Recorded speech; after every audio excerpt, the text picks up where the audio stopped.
A ver.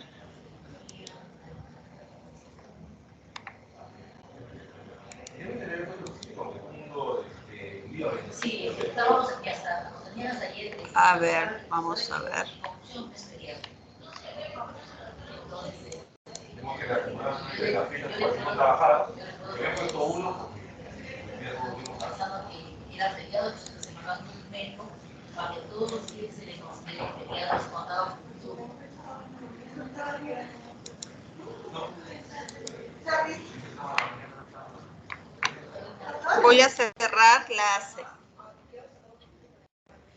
Voy a cerrar las otras,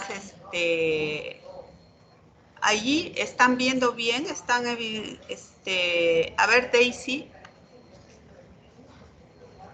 Sí, doctora. ¿Están Sí, se viendo ve. la imagen? Sí, mejor lo voy a pasar así, ¿ya? Porque, si no, no voy a poder verles a ustedes. Bien, ok. Entonces, una de las patologías más frecuentes es, como les mencionaba, la enfermedad de reflujo gastroesofágico o el famoso ERGE. Esta enfermedad de reflujo puede ser con esofagitis o sin esofagitis, ¿no? Si yo encuentro en mi endoscopía que no hay erosiones o que no significa que no pueda tener mi paciente esta enfermedad de reflujo. Entonces, cuando nosotros lo definimos, estamos hablando de una enfermedad recurrente que se relaciona con el flujo retrógrado del contenido gástrico, que puede tener o no contenido duodenal hacia el esófago. Este presenta un espectro variado de síntomas que van a deteriorar la calidad de vida del paciente y, como mencionábamos, puede presentarse con o sin daño tisular. ¿Ya? Ok. Entonces, ¿cuáles serían los síntomas que podrían hacerme pensar a mí en una enfermedad de reflujo? ¿Qué nos dice Michael Rodríguez?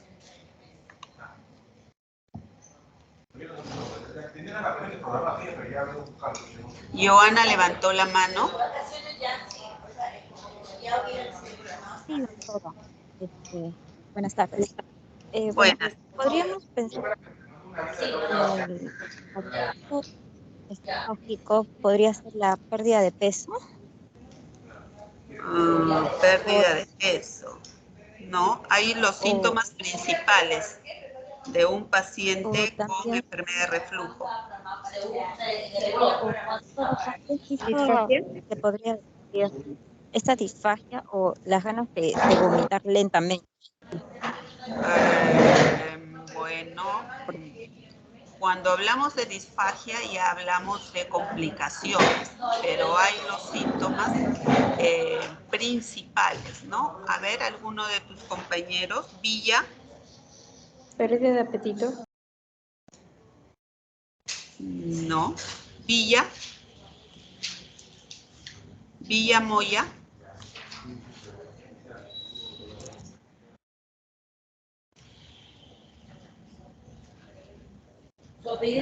Javier, Joana. Ya hemos hablado con Sí, Joana. doctor. Melgarejo, Doctora, Hugo. también podría ser un ardor en la garganta cuando sufre una odinofagia. No te escuché bien. ¿Podría ser una odinofagia, doctora? Odinofagia, cuando ya hay complicaciones, pero hay otros síntomas previos, ¿no? Que nos hace pensar de una enfermedad de reflujo. Ceballos.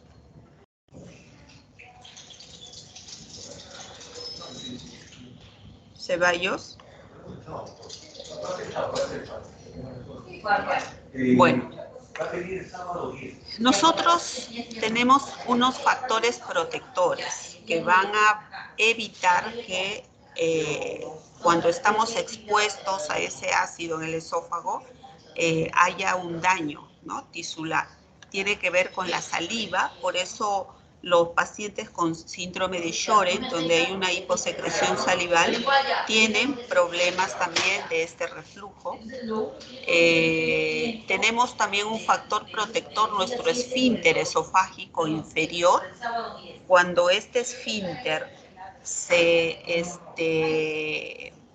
digamos, no tiene la motilidad adecuada, cuando se relaja, va a permitir que haya más contenido gástrico, biliar hacia el esófago.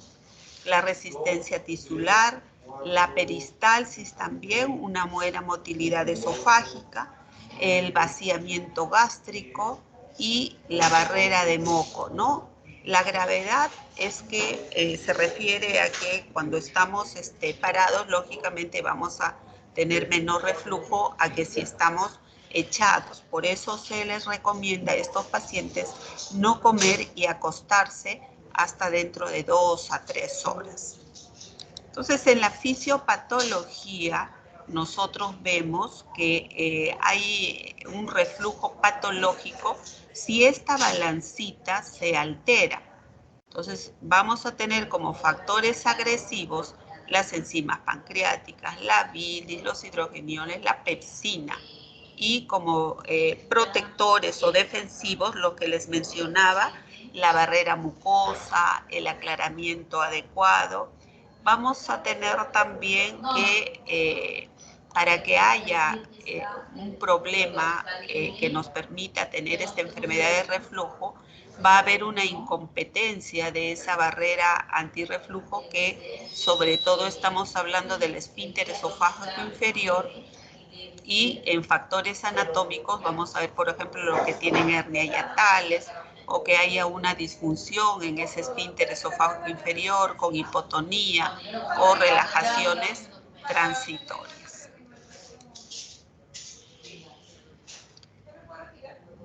Hay los síntomas como que nos va a referir los pacientes, es el meteorismo, ¿no? El paciente tiene hinchazón de barriga, se llena de gases, eructos, puede haber náuseas, puede haber dolor abdominal, pero hay un síntoma principal que es la pirosis y la regurgitación, ¿no? Cuando nosotros hablamos de pirosis, ¿a qué nos estamos refiriendo? ¿Qué nos dices, Carranza, Paola?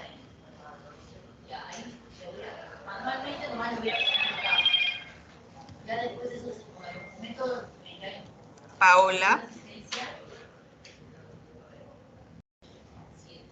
¿no se encuentra?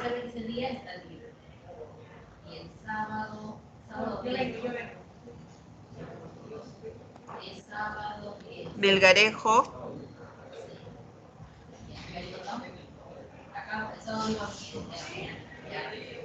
Doctora, ¿me escucha? Sí, te escucho. Doctora, digamos, de sensación de quemazón, ¿no? En el estómago, bueno, en este caso podría ser en el esófago. Ya, hay que tener bien claro la definición, ¿no? Porque si yo tengo ardor en el estómago, en el epigastrio, eso es una epigastralgia. La pirosis es esa sensación quemante y ascendente retroesternal.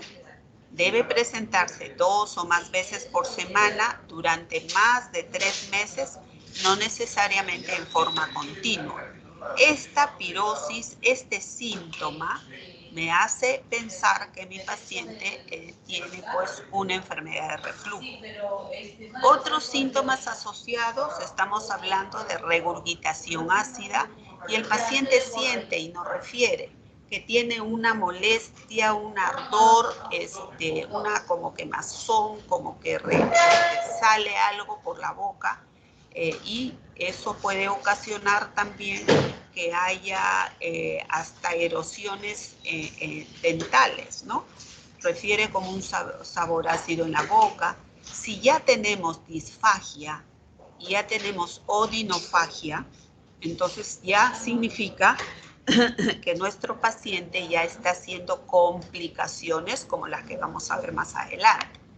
Puede haber también una salivación excesiva y hay muchos que son asintomáticos o con los síntomas muy leves. Entonces, aparte de que nuestros síntomas típicos a la cabeza son la pirosis y sigue la regurgitación, puede presentarse ambos también, tenemos algunos síntomas atípicos. Y esto sucede con interconsultas, por ejemplo, de otorrino, de neumología, que nos refieren pacientes con síntomas respiratorios de tos crónica, de asma, que hasta tienen fibrosis pulmonar, tienen apneas del sueño, ¿no? Y asociados a ellos esta enfermedad de reflujo. También nos llegan interconsultas de otorrino, donde hay laringitis posteriores, faringitis, disfonía, sinusitis crónica, laringoespasmo, úlceras en cuerdas vocales o cáncer laringio, que se lo relaciona con mucho este reflujo. Como les mencionaba, hay erosiones dentales, hay quemazón bucal y un dolor torácico también lo pueden referir los pacientes no de origen cardiogénico, ¿no? Entonces, ¿cuál es la primera causa de dolor torácico no cardiogénico? La enfermedad de reflujo.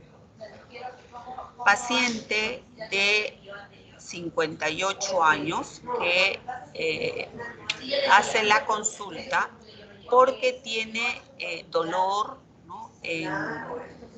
en el pecho, lo refieren, detrás del esternón y previa comida grasosa, es obeso. Entonces lo primero que uno puede pensar es pues que tiene esta enfermedad de reflujo.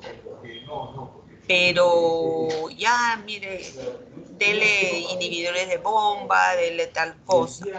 Y de repente, en unas 2 horas, me llama el familiar que ha sido hospitalizado porque tenía un infarto, ¿no? Entonces, hay que tener mucho cuidado con esos dolores torácicos con los que nos viene nuestro paciente, porque si bien es cierto, puede ser de origen digestivo, como para una enfermedad de reflujo, también pueden ser avisos de un preinfarto, infarto o de angina. Ahora, ¿cómo voy a hacer mi diagnóstico? ¿No? Mi diagnóstico va a depender mucho del cuadro clínico. ¿Cómo es que vienen los pacientes? ¿Con qué síntomas? Ya hemos mencionado en los casos que les he referido, ¿no? Con pacientes que vienen con quemazón, detrás del esternón, como que se les regresa algo ácido en la boca.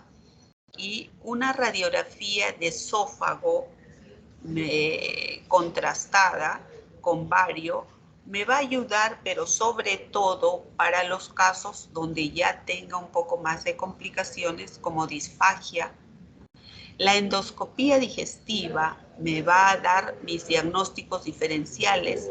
Esas molestias que tiene mi paciente es por una esofagitis, es por una hernia, es por un cáncer de esófago. Me permite evaluar adecuadamente entrando a revisar esa mucosa esofágica, ¿no? Y si es necesario tomar las biopsias cuando estamos sospechando que pueda haber un esófago de Barrett, que ya lo comentaron algunos de ustedes. Ese esófago de Barrett es cambios del epitelio esofágico por unos tipos metaplásicos, que la única forma de poder hacer el diagnóstico es con las biopsias. Ahí tenemos algunas imágenes que nos pueden hacer sospechar de este esófago de Barrett pero la biopsia es la que nos va a dar el diagnóstico. ¿Y qué sucede con la pHimetría? La pHimetría que se realiza durante 24 horas, el paciente se le pone un catéter, una tipo Holter en la parte externa que va a ir dando información para poder hacer esta pHimetría, ¿no? Y cuando en algún momento del día el paciente incrementa sus síntomas, tiene la opción de poder presionar un botón para que se marque en las imágenes y ver si tiene relación con algunos alimentos o con el estrés o con alguna medicación. Sobre todo la pHimetría es más para aquellos pacientes en los cuales tengan síntomas atípicos, ¿no? Tengan síntomas atípicos, que por ejemplo me lo refieran de otorrinolaringología por otitis que no mejoran o faringitis que no mejoran y yo no tenga mi duda diagnóstica, entonces para eso pues una pHimetría. La manometría solamente va a quedar indicado si es que mi paciente va a ir a una cirugía o si tengo yo dudas de que el problema que tenga es un trastorno motor de motilidad, la manometría va a ser de utilidad. Pruebas de supresión de ácido ya casi no se realizan. Entonces, en la endoscopía digestiva, lo que yo voy a encontrar, de acuerdo a mis hallazgos, es lo que se conoce como clasificación endoscópica de Los Ángeles. ¿Ya? Entonces, si yo encuentro un grado A, esto nos rige desde 1996, ¿no? El grado A es cuando hay una o más erosiones en la mucosa esofágica y son menores de 5 milímetros y no involucran los dos epitelios. El grado B es una o más erosiones mucosas mayores de 5 milímetros, pero también no involucran los dos epitelios. El grado C es cuando hay una o más erosiones que involucran los epitelios y comprometen menos del 75% de la circunferencia del esófago. Y el grado D es cuando hay una o más erosiones y ahí ya se involucran los epitelios y comprometen más del 75%. En esta imagen vemos erosiones menos de 5 milímetros y no ocupan pues más de 2 pliegues. En el grado B tenemos estas erosiones más de 5 milímetros, pero todavía no llegan a ocupar más de 2 pliegues, ¿no? Los epitelios. En el grado C hay erosiones que ocupan hasta el 75% y en el grado D más del 75%. Si nosotros vemos en lo que es más probable, lo que son los hallazgos más frecuentes, encontramos la clasificación de Los Ángeles A, definitivamente, ¿no? Más que los B, los C o los D. Es el grado A, es el que por suerte encontramos más frecuentemente. Mencionábamos un poco de la manometría, ¿no? Esto hay que tenerlo bien claro porque no se los puede hacer gastar a un paciente con un procedimiento que además de ser caro, no nos va a ser de ayuda para el diagnóstico. Sí es muy útil para, como les mencionaba, hacer el diagnóstico diferencial de dolor esofágico o cardíaco y para valorar previamente a un paciente que va a ir ya a un tratamiento quirúrgico, ¿no? Acá se va a valorar la presión del esfínter esofágico inferior y se va a valorar la motilidad del esófago. Presiones del esfínter menores de 10 milímetros de mercurio se observan en el reflujo patológico. Presión normal es de 13 a 20 milímetros de mercurio. Y es también pues importante valorar la motilidad del esófago. Para eso mi manometría. Y ustedes ya me hablaban de disfagia, de odinofagia, y es que allí hay que tener en cuenta a las complicaciones, ¿no? Cuando hay disfagia es porque ya hay estenosis. Este paciente también puede, si tiene, por ejemplo, una esofagitis Los Ángeles C o D, puede presentar hemorragia. Y como hablábamos nosotros del esófago de Barrett, ¿no? Que es el reemplazo del epitelio escamoso por columnar a nivel inferior del esófago, uno de tipo metaplásico. Y también ya como consecuencia de todo eso nos puede llevar a un adenocarcinoma de esófago. Cuando ese esófago de Barrett ya comienza a presentar displasia.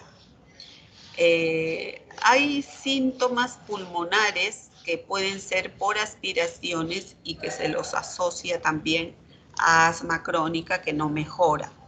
Entonces tenemos nosotros que si ya hay odinofagia es porque ya hay úlcera penetrante, si es que hay estenosis porque ya, si hay disfagia es porque ya hay estenosis y la hemorragia. Y bien, ¿qué es lo que vamos a manejar? ¿Cómo vamos a tratar a estos pacientes? Primero, tenemos que informarles que modifiquen su estilo de vida. Es decir, trabajos en donde se ha visto que pacientes obesos que tienen enfermedad de reflujo, al bajar de peso, sus síntomas mejoran, desaparecen, pero al volver a ganar de peso, sus síntomas vuelven a aparecer, ¿no? También el tabaco, ¿no? Entonces, la ingesta de alcohol, se les recomienda que tengan una cena temprana, ¿no? Que duerman en la cabecera de la cama, pongan unos taquitos de madera en la cabecera para que se eleve y unos 10 centímetros a 15 y el paciente pueda dormir tranquilo y evitar el reflujo nocturno. Que tenga una dieta adecuada, es decir, evitar lo que son grasas, chocolate, picantes, cítricos también, o mentas también, ¿no? Hay poca evidencia, pero lo seguimos indicando todas estas modificaciones en nuestro paciente en cuanto a lo que son la alimentación, ¿no? Lo que sí tenemos que tener bien en cuenta es que este paciente debe de usar los inhibidores de bomba de protones. Ese es el tratamiento, el gold estándar. Y evaluar su relación a los síntomas. Usualmente responden en 1 o 2 semanas y se establece también, de acuerdo a la evolución de nuestros pacientes, nos sirve para hacer un diagnóstico. Es decir, si yo tengo dudas diagnósticas de que mi paciente pueda o no tener una enfermedad de reflujo, con el uso de los inhibidores de bomba mejora, ¿ya? Mejora. Eso es como una prueba diagnóstica, ¿no? El otro es que vamos a ver también algunas otras alternativas terapéuticas aparte de los inhibidores de bomba de protones, como los procinéticos. Tenemos varios procinéticos al mercado, la domperidona, la metocopramida, el batenol, no es muy frecuente encontrarlo en nuestro medio, pero sí la mosaprida, la cinitaprida, el levosulpiride, ¿no? Recordemos también de que hay algunos medicamentos que van a producir una relajación en el esfínter esofágico inferior. Entonces hay que prevenir que nuestro paciente pues use bloqueadores de canal de calcio, que es uno de los de los que producen, pues, más aparte de los alimentos que ya hemos mencionado, ¿no? Y ¿qué hay de la ranitidina? Los antagonistas H2, ¿no? Tienen buena tolerancia, pero se da para la noche, porque para evitar esos escapes ácidos nocturnos. También tenemos en el mercado los alginatos, ¿no? El famoso Gaviscon, que viene hasta para tenerlo, llevarlo en sachets, ¿no? Listos para estos alginatos, para en el momento de la sintomatología poder ingerirlo, ¿no? Generalmente se da después del desayuno, almuerzo, cena. Ahora, ¿cuál es si mis tratamientos han fallado? Es un paciente joven, que es buen respondedor a los inhibidores de bomba, pero va a necesitar usarlo pues por mucho tiempo. Entonces se recomienda lo que es la fundoplicaturas, ¿no? De Nissen, que es la más usada. Puede ser, ahora ya más se hace por vía laparoscópica que por cirugía abierta. O la otra variante que es la de Tupé. Lo que más se usa es la fundoplicatura de Nissen, ¿no? Hay endoscopías también que intentan con unos equipos especiales hacer ese tipo de procedimientos, pero realmente no son muy tolerados ni efectivos y es muy riesgosos, ¿no? Porque puede producir hasta perforación. Entonces, ¿quiénes van a ir a una cirugía antirreflujo? Como les decía, pacientes jóvenes que tienen pues una esperanza de vida, un tratamiento que van a usarlo por más de 10 años. Las enfermedades de reflujo ya demostradas que no son buenas respondedores a los inhibidores de bomba, también. Regurgitación predominante, ¿no? Que la respuesta a los inhibidores de bomba, como les decía, sean adecuados, pero lo van a necesitar tomar por muchos años con los efectos adversos que eso ocasiona. Que no tenga calasia o un trastorno motor grave, se le puede hacer una manometría preoperatoria, que no tenga tampoco dispersia funcional y lo que sí, cuando tienen hernias hiatales grandes, el tratamiento de corrección es el quirúrgico como toda hernia.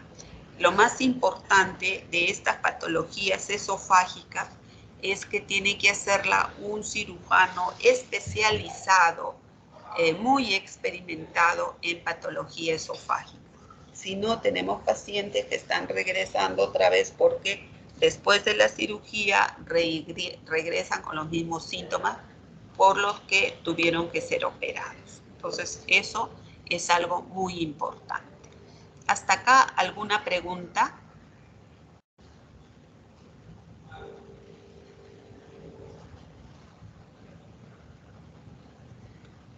¿Alguna pregunta? Villamoya.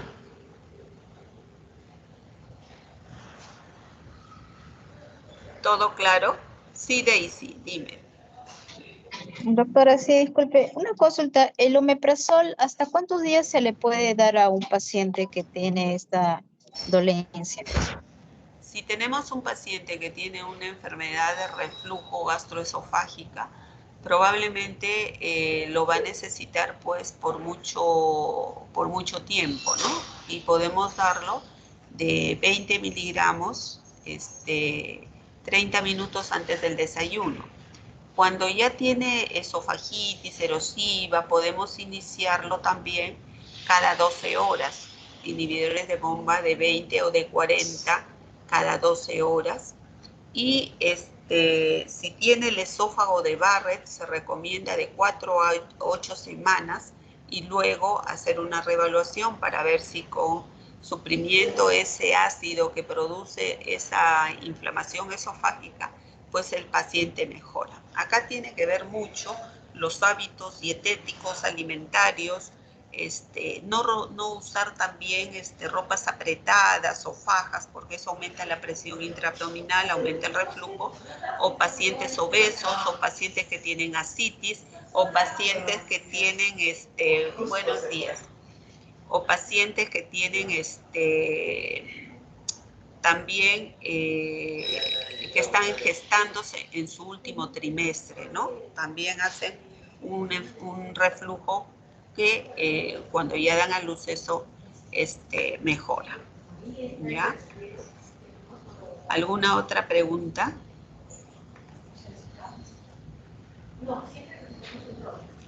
Bien, pasamos entonces nosotros a lo que es la acalasia, ¿ya? En la acalasia, recordemos nosotros que se refiere a un trastorno esofágico de tipo motor primario con ausencia del peristaltismo y falta de relajación del esfínter esofágico inferior, ¿no? Con un esófago pues dilatado.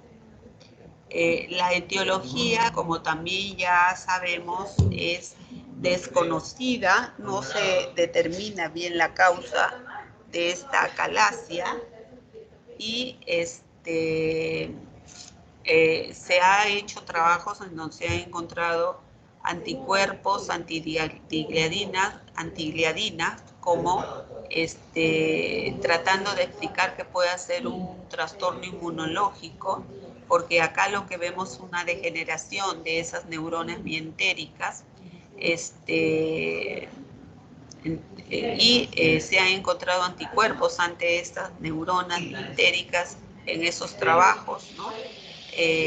Lo que sí no hay nada definitivo en cuanto a qué es lo que lo produce.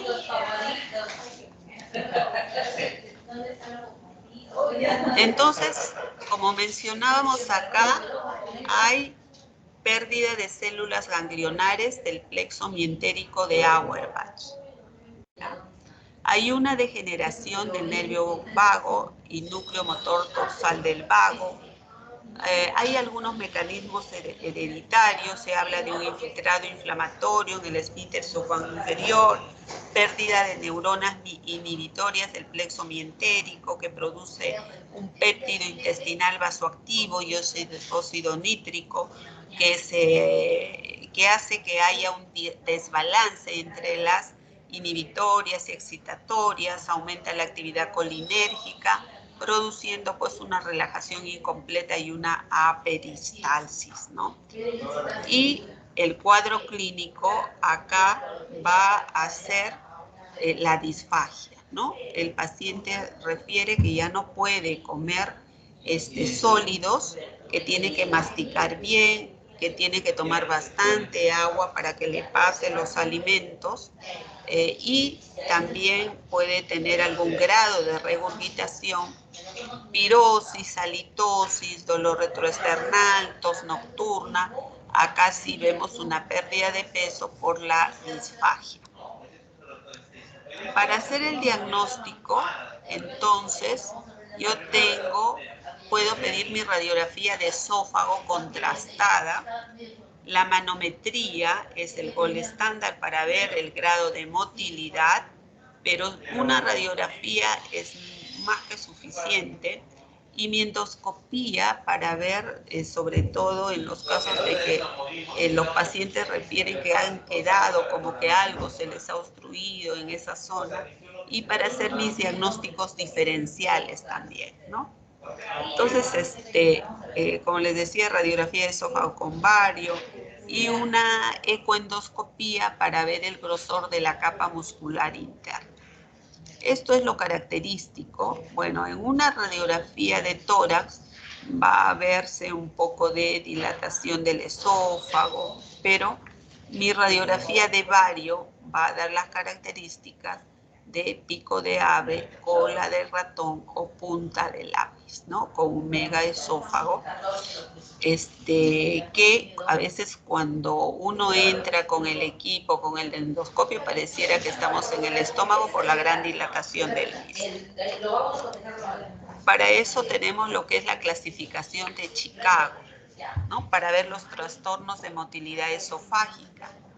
Tenemos la acalasia tipo 1, que es la clásica, la tipo 2, por compresión esofágica, o la tipo 3, que es una acalasia espástica. ¿Ya? ¿Y cómo es que lo vamos a tratar? ¿Qué es lo que vamos a hacer con este paciente?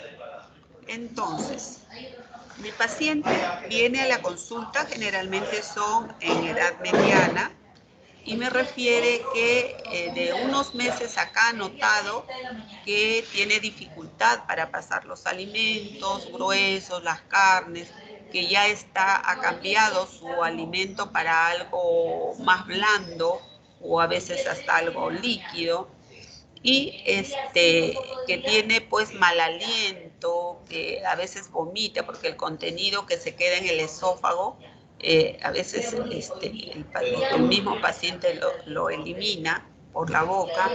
Entonces, ese paciente yo lo que voy a hacer, lógicamente, hacerle una buena anamnesis, ver cuáles son sus antecedentes patológicos y comenzar pues con un hemograma para ver cómo está su hemoglobina. Si es que se ha adelgazado mucho, podemos pedirle proteínas totales para ver la albúmina, si no hay hipoalbuminemia. Le voy pidiendo su radiografía de esófago contrastada, una placa de tórax también y la endoscopía digestiva, ¿no? Generalmente en estos casos es preferible tener una radiografía de esófago antes de la endoscopía, porque probablemente este paciente vamos a ofrecerle una dilatación endoscópica, ¿no? Que son con balones, unos dilatadores con balones, sobre todo cuando esa lesión está en el tercio inferior del esófago. Si es que con estas dilataciones no logramos el cometido, tenemos la miotomía laparoscópica de Heller con fundoplicatura, que no es más que cortes de fibras musculares para disminuir la presión. ¿Qué podemos hacer también con estos pacientes? Usar lo que se llama la toxina botulínica, ¿no? Inyecciones de toxina botulínica alrededor del mismo, y la desventaja es que llegan de 6 a 10 meses, muy raro que llegue al año la duración de este tratamiento. También podemos darle antagonistas de calcio porque relajan la fibra muscular lisa como paliativo, pero realmente no es muy efectivo, ¿no? Y si ya son las acalacias de tipo 2, tiene una mejor respuesta la toxina botulínica a las dilataciones o a la miotomía. ¿Hasta acá alguna pregunta de acalasia?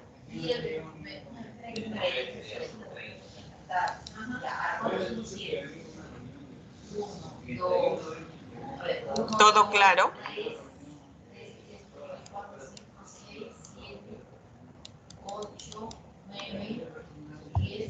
Bien. Pasamos entonces a otra de las patologías que son las hernias hiatales, ¿no? Lo definimos como aquel estómago que se desplaza hacia el tórax a través del hiato, ¿no? De 5, de 1000 habitantes lo puede tener. En Occidente 50, 100 veces mayor que en Asia y en África, ¿no? Entonces acá vemos que hay una presión negativa intratorácica, disminución de la contención, la motilidad gástrica y aumento de la presión consecuentemente. Hay una presión intraabdominal positiva que hace que la localización normal del estómago se vea alterado, ¿no? A través del diafragma hacia el esófago. ¿Cuáles son los factores de riesgo? Que tengan más de 50 años, que haya obesidad, que fume en el embarazo, ¿no? Hay un aumento en la presión intraabdominal produciendo tos crónica, vómitos, a veces también hasta el estreñimiento. Entonces, ese cuadro clínico nos viene con regurgitación, casi los síntomas de una enfermedad de reflujo, con dolor torácico, con disfagia, con pirosis, puede haber hemorragia y se traduce como hematemesis o melena, o una sensación de llenura, saciedad temprana. Los tipos de hernia hiatal son estos, ¿no? El tipo 1 o hernia por deslizamiento. El tipo 2 es una paraesofágica y el tipo 3 es una hernia mixta. Entonces vemos nosotros que lo más frecuente es la tipo A, la hernia por deslizamiento. La B y la C ya son para tratamiento quirúrgico de corrección. Entonces, mi diagnóstico de esta patología va a ser con endoscopía digestiva para hacer mis diagnósticos diferenciales. Una radiografía de tórax también me va a ser de ayuda, una radiografía de esófago contrastada también, y la manometría esofágica, ¿no? Vemos nosotros acá, a ver, acá es una paraesofágica, ¿no? Acá una por deslizamiento. ¿Y cuál va a ser el tratamiento? Definitivamente acá el tratamiento va a ser quirúrgico, ¿no? Hay que corregir. Hay algunas hernias tipo 1 que no dan mucha sintomatología y uno los encuentra como un hallazgo cuando se hace una endoscopía por otras molestias, pero sí hay que decirle al paciente que tome las medidas generales, ¿no? Evite la obesidad, estreñirse, cargar peso, y darle el tratamiento igual que para una enfermedad de reflujo. Evitar pues los alimentos muy abundantes, no acostarse o agacharse después de las comidas, levantar la cabecera de la cama y sobre todo bajar de peso. Bien, ¿hasta acá alguna pregunta? Y ahí nos vamos al día 6, 6-2. ¿Alguna pregunta? Johan Ceballos.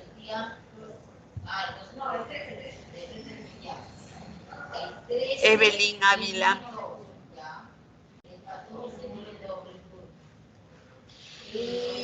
¿Alguna pregunta? No, todo está claro. Todo claro. Perfecto.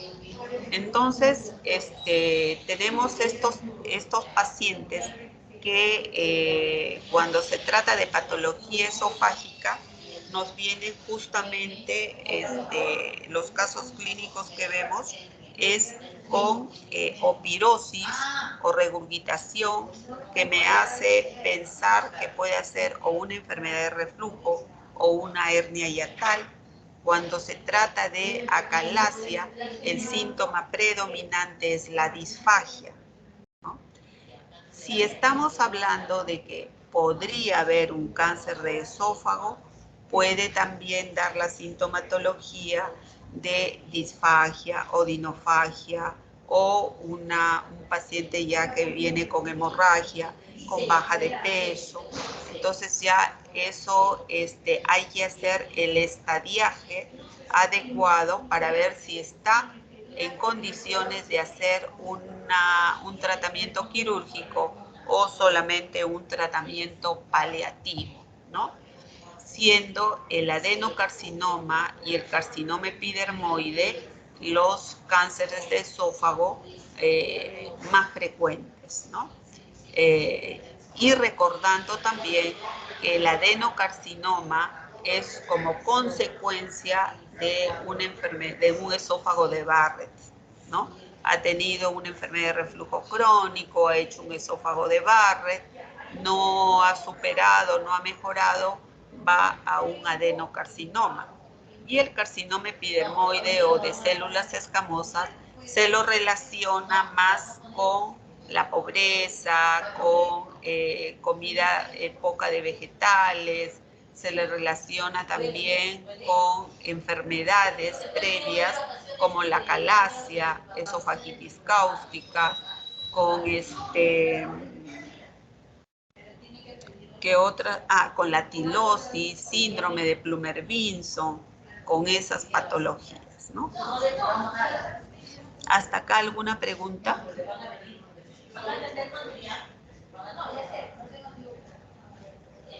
Bien. Ok, chicos. A ver, entonces ya conmigo completamos las teorías. Cualquier duda, cualquier eso, por mi correo institucional me pueden enviar sus dudas para hacer los diagnósticos, ¿ya? Nos despedimos entonces y en la noche creo ya tienen su teoría. Y mil disculpas por ayer no pude definitivamente darles la clase. ¿Bien? Entonces nos vamos despidiendo si ya no tienen ninguna pregunta.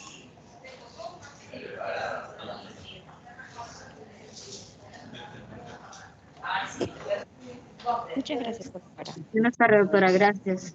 Buenas tardes, chicos. Hasta Buenas luego. tardes, doctora. Gracias. Buenas tardes, chicos. Lean, por favor, lean bastante. Ya.